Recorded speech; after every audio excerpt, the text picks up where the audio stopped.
Subscribe to Dr. Khalkar's Classroom channel and press the bell icon to get latest updates.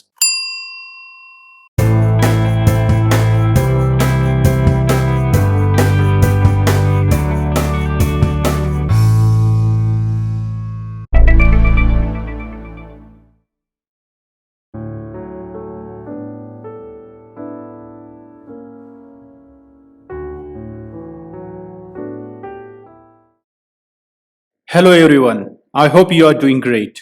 In my previous lecture video, I have discussed about tunneling effect. In this lecture video, I will discuss about applications of tunneling effect.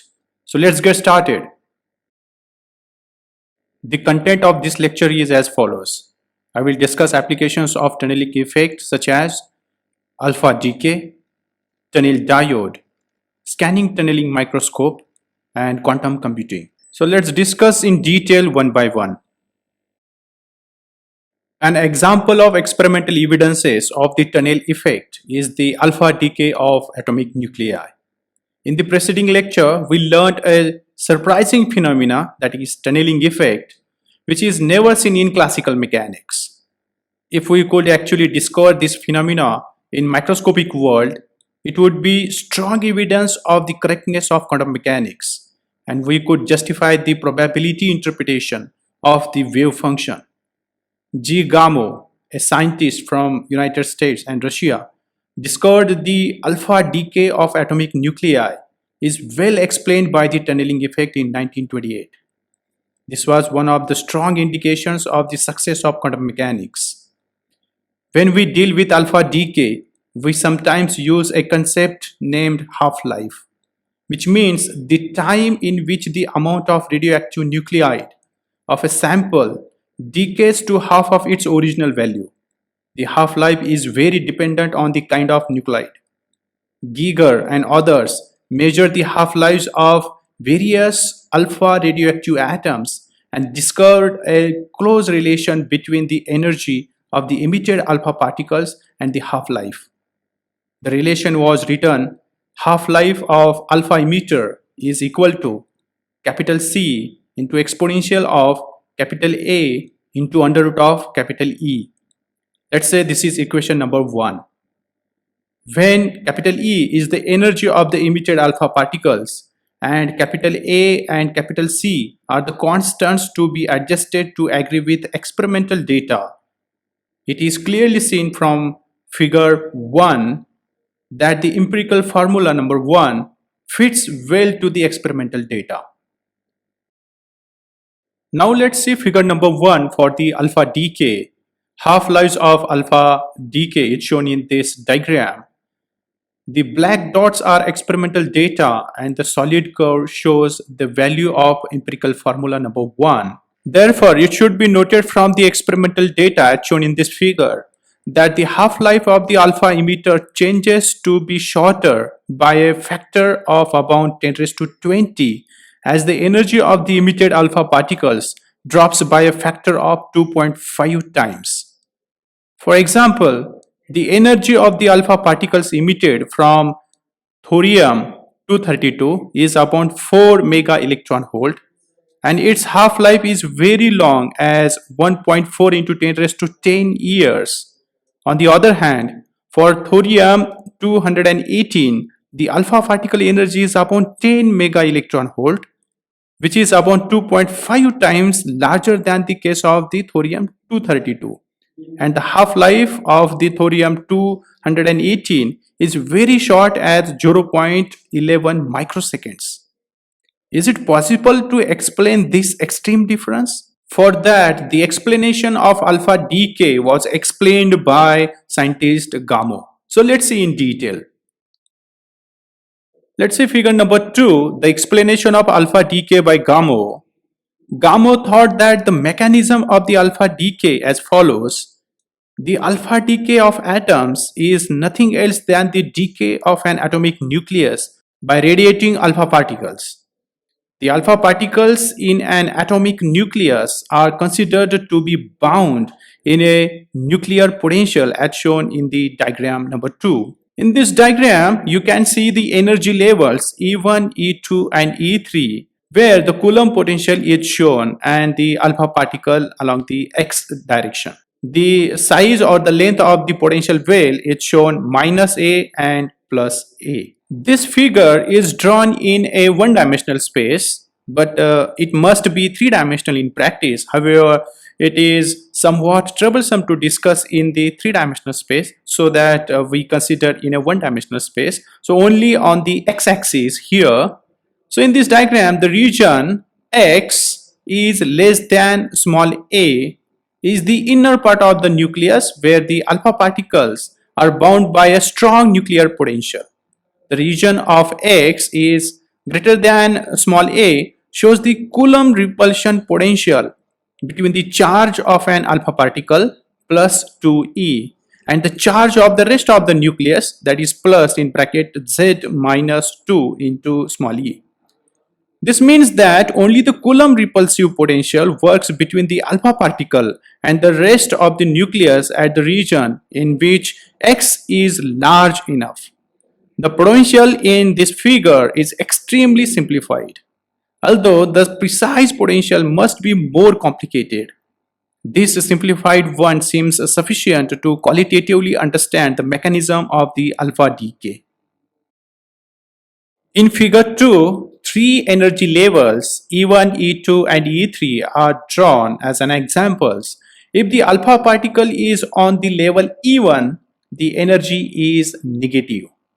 Then it cannot go out of the region of the nucleus and no alpha decay occurs. If the alpha particle is on the level E2 is greater than 0 or E3 greater than 0, then the alpha particle would penetrate the potential barrier by the tunnel effect and alpha decay occurs. The question is, what effect on the penetration coefficients results from the difference between the energies E2 and E3?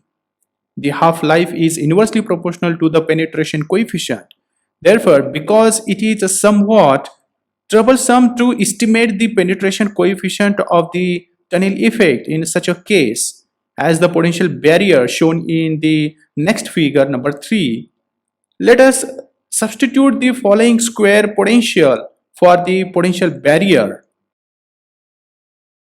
Figure number 3 is just the same as what is shown by the figure number 6 on the preceding lecture.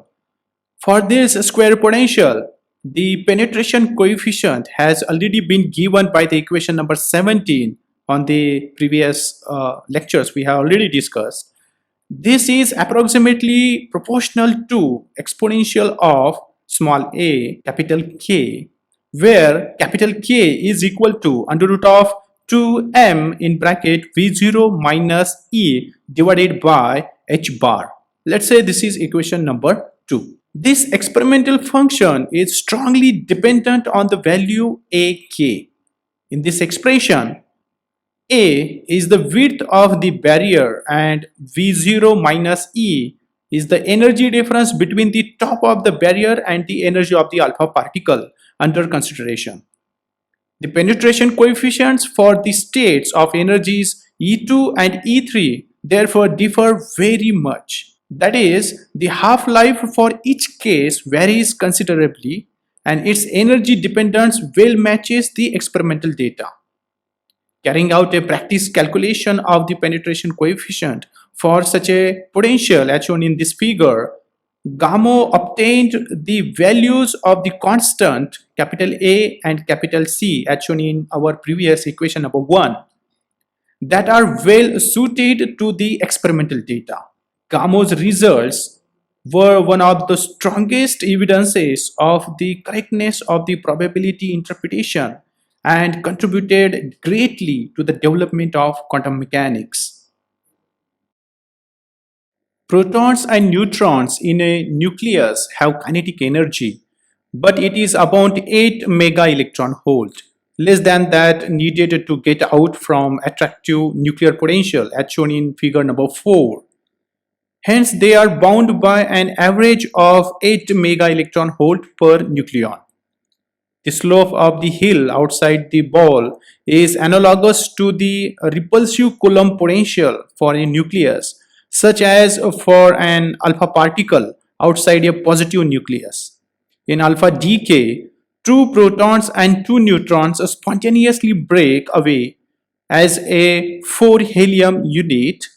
Yet the protons and neutrons do not have enough kinetic energy to classically get over the rim. Figure 4 shows nucleons within an atomic nucleus are bound or trapped by the attractive nuclear force. This is a simplified potential energy curve. An particle outside the range of nuclear force feels the repulsive Coulomb force. The alpha particle inside the nucleus does not have enough kinetic energy to get over the rim. Yet it does not manage to get out by quantum mechanical tunneling. The alpha particle tunnels through a region of space it is forbidden to be in, and it comes out of the side of the nucleus. Like an electron making a transition between orbits around an atom, it travels from one point to another without ever having been in between. Figure number 5 shows the wave function of quantum mechanical particle very smoothly going from within an atomic nucleus on one side of a potential energy barrier to outside the nucleus on the other side of the potential energy barrier. Inside the barrier, the wave function does not become zero but decreases exponentially, and we do not observe the particle inside the barrier. The probability of finding a particle related to the square of its wave function, and so there is a small probability of finding the particle outside the barrier, which implies that the particle can tunnel through the barrier. So in figure number 5, the wave function representing a quantum mechanical particle must vary smoothly going from within the nucleus, that is to the left of the barrier, and to outside the nucleus, that is to the right of the barrier. Inside the barrier, the wave function does not abruptly become zero, rather it decreases exponentially. Outside the barrier, the wave function is small but finite, and there is smoothly becomes sinusoidal. Owing to the fact that there is a small probability of finding the particle outside the barrier, the particle can tunnel through the barrier. So this is all about the alpha particle decay according to the tunneling effect phenomena. Now let's see the next application of the tunnel effect, that is scanning tunneling microscope, abbreviated as STM. The quantum tunneling phenomena at metallic surfaces, which we have just described, is the physical principle behind the operation of the scanning tunneling microscope, that is the STM, which was invented in 1981 by Jed Binning and Heinrich Rohrer. A metal tip usually made out of tungsten is placed between a very small distance between a conducting or semiconducting surface. This distance acts as a potential barrier for tunneling. The space between the tip and the surface normally is in vacuum. When electrons tunnel from the metal tip to the surface, a current is created and monitored by a computer, as shown in this diagram number 6. The current depends on the distance between the tip and the surface, which is controlled by a piezoelectric cylinder. If there is a strong current, the tip will move away from the surface. The increase of the potential barrier will decrease the probability of tunneling and decrease the current. If the current becomes too weak, the tip moves closer to the surface. The potential barrier will be reduced and the current will increase. The variations in the current as the tip moves over the sample are reconstructed by the computer to produce technological image of the scanned surface. Figure number 7 shows a scanning tip, that is a needle usually made up of tungsten or the platinum, iridium or gold, a piezoelectric device that controls the tip's elevation in a typical range of 0.4 to 0.7 nanometer above the surface to be scanned. Some device that controls the motion of the tip along the surface, and a computer to display images. While the sample is kept at a suitable voltage bias, the scanning tip moves along the surface and the tunneling electron current between the tip and the surface is registered at each position. In scanning tunneling microscope, a surface at a constant potential is being scanned by a narrow tip moving along the surface. When the STM tip moves close to the surface atoms, electrons can tunnel from the surface to the tip. This tunneling electron current is continuously monitored while the tip is in motion. The amount of the current at location X and Y gives information about the elevation of the tip above the surface at this location. In this way, a detailed topographical map of the surface is created and displayed on the computer monitor. The amount of the current depends on the probability of electron tunneling from the surface to the tip, which is in turn depends on the elevation of the tip above the surface. Hence, at each tip position, the distance from the tip to the surface is measured by measuring how many electrons tunnel out from the surface to the tip. This method can give a very perfect resolution of about 0.001 nanometer, which is about 1% of the average diameter of an atom. In this way, we can see individual atoms on the surface as in the image of silicon, and the carbon nanotubes are shown in this diagram. The silicon atoms on the surface of a crystal of silicon carbide, this image is obtained by using STM. Now second image is of a single wall carbon nanotubes. The actual picture of scanning tunneling microscope is shown here in figure number 9. It consists of a few mechanical chambers which are maintained at a very low pressure, that is vacuum is maintained, and some probes are connected to give the power supply. At the chambers, some glass windows are there, and some windows, with the help of that we can mount the sample inside the chambers. So let's not go in detail about what is the structure of scanning tunneling microscope actually, but overall for the information, this is the just a scanning tunneling microscope pictures, how it looks like. Now let's see the animation clip of scanning tunneling microscope, by which how we can obtain the image or the surface morphology of any sample.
Now let's get familiar with some applications of scanning tunneling microscope. The STM is used to study the arrangement of individual atoms on the solid surfaces. It is used for examining characteristics of material surface including roughness, surface defects, and molecular size. It can be operated from temperatures ranging from 4 Kelvin to 973 Kelvin. Thus, various properties of the solids can be studied at lower and higher temperatures. The strong electric field between tip and the sample has been utilized to remove atoms from the sample surface and deposit the removed atoms at another location. Thus, STM can manipulate atoms and plays very important role in nanotechnology. The area nanotechnology we will study in detail in unit number 6. Now let's see another application of tunneling effect, that is tunnel diode. The tunnel diode was invented by Leo Esaki and received Nobel Prize in Physics for the same. Tunnel diode, it is a PN junction device which exhibits negative resistance. It means when potential difference across tunnel diode is increased, the current through it decreased. The tunnel diode is capable of making very fast operations and hence it is useful in microwave frequency regions. The diagram of tunnel diode and its symbol is shown in figure number 10. However, the advantages of tunnel diodes are mostly it is very fast and used in fast switching. It has long life, high speed operation, low noise, low power consumption. Whereas the applications of tunnel diode as below, that are tunnel diodes are used as logic memory storage devices, relaxation oscillator circuits, ultra high speed switch, frequency modulation receivers, and etc. In tunnel diode, P and N regions are heavily doped. The depletion region is very narrow. It is around nearly 10 raised to minus 8 of meter, and conduction band of N region overlaps with the valence band of P region. Therefore, the Fermi energy level of N region merge into conduction band and that of P region into the valence band. Therefore, at thermal equilibrium, as depletion region is very narrow, electrons can tunnel through the forbidden band due to tunneling. And the electrons tunnel in both directions across the gap and the Fermi energy level is constant across the diode. In second condition, that is forward bias operation, as voltage begins to increase, electrons first tunnel through the depletion region due to the alignment of the bands. With further increase, these states becomes misaligned and the current drops. This is called negative resistance because current decreases with increasing voltage.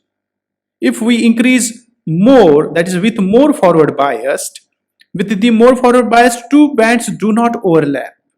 Electrons travel by conduction across the p-n junction and no longer by tunneling through the p-n junction barrier. The diode begins to operate as a normal diode. Figure number 12 shows forward bias for maximum tunnel current, whereas IV characteristics of tunnel diode is shown. In a conventional semiconductor diode, the conduction takes place while the p-n junction is forward biased and blocks current flow when the junction is reverse biased. This occurs up to a point known as a reverse breakdown voltage. This occurs up to a point known as the reverse breakdown voltage, at which this point the conduction begins. In the tunnel diode, the dopant concentrations in the P and N layers are increased to a level such that the reverse breakdown voltage becomes zero and the diode conducts in the reverse direction. However, when forward biased, an effect occurs called quantum mechanical tunneling, which gives rise to a region in its voltage versus current behavior, where an increase in forward voltage is accompanied by a decrease in forward current. As shown in this diagram, current versus voltage curve similar to tunnel diode characteristic curve. It has negative differential resistance in the shaded voltage region between V1 and V2, whereas this red line which shows the negative resistance region. So this is all about the tunneling diodes, constructions, working mechanism, and IV characteristics. So let's see next application of tunneling effect, that is quantum computing. The principle of quantum computing is as follows. The quantum computing applies the properties of quantum physics to process information. A number of elemental particles such as electrons or protons can be used for storing the information. Either the charge of particles or polarization acts as a representation of 0 and or 1. Each of these particles is known as quantum bit or qubit. A qubit is a unit of quantum information. Quantum computer uses mainly two principles of quantum mechanics, superposition and entanglement. So let's not go in detail about the quantum computing, that is what is qubit and bit and etc., which is out of your syllabus. But as far as the introductory information is concerned, for the quantum computing, all these parameters are important. Now let's see what is superposition. A qubit can hold both values zeros and ones at the same time, which is known as superposition state.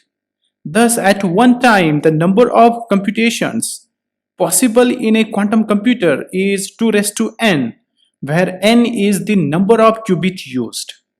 For example, a quantum computer consists of 500 qubits, has a potential to perform 2 raised to 500 calculations in a single step. That's why the speed of quantum computing is very, very high. Now, second important parameter in quantum computing is entanglement. The entanglement is correlation between particles acting as a qubits such as photons or electrons. By knowing the spin state of one entangled particle, up or down, we can know the spin of its correlated particle. Quantum entanglement allows qubits separated by distances to interact with each other instantaneously. When multiple qubits act coherently, they can process multiple operations simultaneously. Thus, large information is processed within a fraction of the time. So these two important parameters, that is superposition and entanglement, are very, very important in quantum computing to process a very high operations in a fraction of seconds. Now let's list the applications of quantum computing as follows. Quantum computing is mostly used in artificial intelligence, drug designing, financial optimization, development of new materials, logistics and scheduling, cybersecurity, dealing with encryptions, software testing and fault simulations. So let's not get in detail about to explain the each and every applications because it is limited to our syllabus.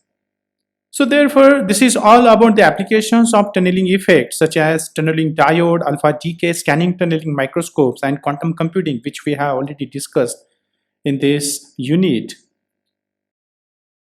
In summary of unit number 3, that is wave mechanics, we can say that Schrödinger introduced a wave equation which the de Broglie wave accompanying the motion of a substance particle should satisfy. It was called the Schrödinger's equation and became the fundamental equation of quantum mechanics. Heisenberg thought that in the microscopic world, the position and the momentum coordinates, that is q and p, are not such ordinary variables as those in the classical mechanics, but that they are matrices. Thereby, he proposed the matrix mechanics. It was clarified that these two types of mechanics, Schrödinger's wave mechanics and Heisenberg's metric mechanics, are equivalent to each other. It had been clarified in the microscopic world that it is in principle impossible to measure the position and momentum of a particle more precisely than the limitations prescribed by Heisenberg's uncertainty principle.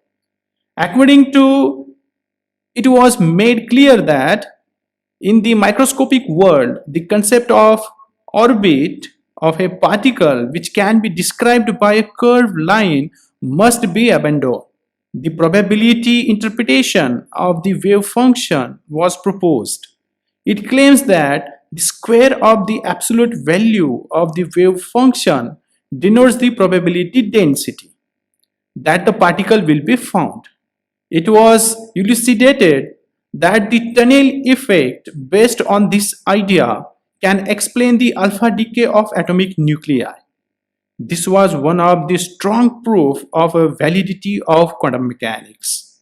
So this is all about the unit number 1, that is wave mechanics. Thank you very much. Below this video, in the description, the link of important information related to this video is given. Please go through it. Please like and share this video and subscribe to Dr. Khalkar's Classroom channel to get the notifications about my upcoming videos. Thank you.